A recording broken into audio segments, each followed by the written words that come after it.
Hi guys, good morning sa inyong lahat. Dito po ako ngayon sa BGC sa may 30th Street. Dito ako nagpark kasi maganda ho dito, medyo malawak ang paningin.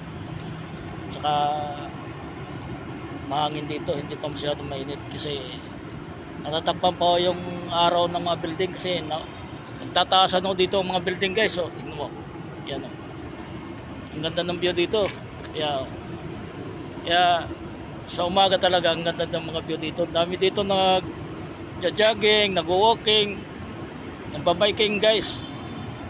Kaya ang ganda ng view dito.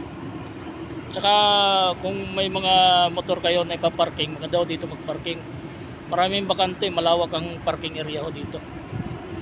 Hindi naman ganong kamahalan ng parking.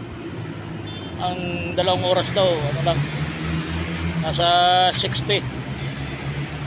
Dito medyo mura lang, hindi masyadong mabigat sa bulsa. Total minsan lang naman tayo magparking dito, puting mga araw-araw.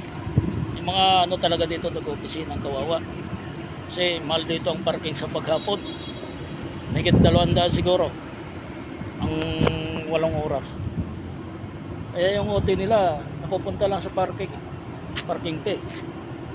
So, yeah guys, kape muna tayo guys. Medyo maaga ho kasi kami umalis kanina guys. Hindi ako nakakape. Kaya habang naghintay ako dito, magkape muna tayo. Pasensya na po kayo guys. Hanggang dito na lang muna. Sige po, salamat. Bye bye.